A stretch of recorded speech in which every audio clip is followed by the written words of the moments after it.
सबसे पहले दोस्तों मेरी तरफ से स्वतंत्रता दिवस की बहुत बहुत मुबारकबाद।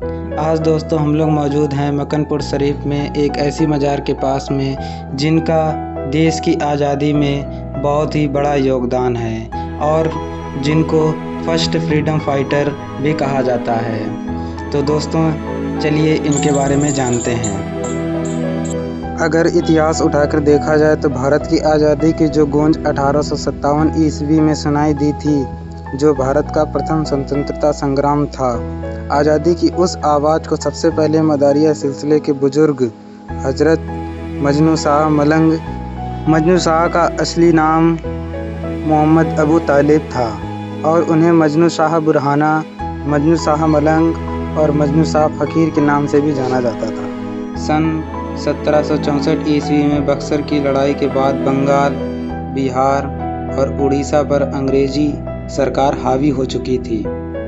उन्होंने लूटमार से सिर्फ ज़मींदारों को ही नहीं बल्कि किसानों और मज़दूरों पर भी अत्याचार करना शुरू कर दिया था।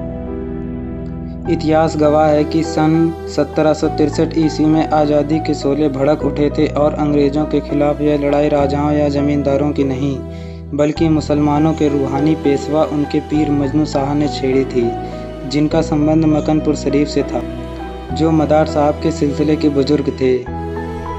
इस लड़ाई में उनका साथ दिया बाबा भवानी पाठक ने, जिनका संबंध साहिबा पंथ से था। मजनू शाह मदारी ने बिहार, बंगाल और उड़ीसा में अंग्रेजी हुकूमत को झकझोर कर रख दिया था। 14 नवंबर सन 1766 ईस्वी में उन्होंने अंग्रेजी फ़ौज के छक्के छुड़ा दिए और लेफ्टिनेंट रॉबर्टसन जख्मी होकर भाग गया। मजनू शाह मदारी की फ़ौज में किसान और मज़दूर थे जो अपनी जान देकर भी अपने देश को आज़ाद देखना चाहते थे। जब वह एक युद्ध के दौरान घायल हो गए थे तो उन्होंने कहा कि अब अपने सरकार से मिलने का समय आ गया है।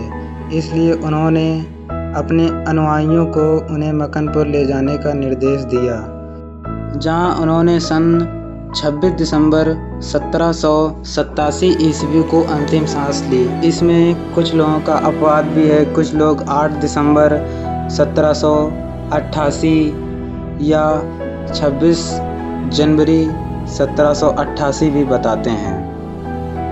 बाबा मजनू शाह मलंग की मदार बाबा के करीब रहने की आखिरी इच्छा को पूरा करने के लिए उनके अनुयायियों ने उनकी कब्र का निर्माण करवाया।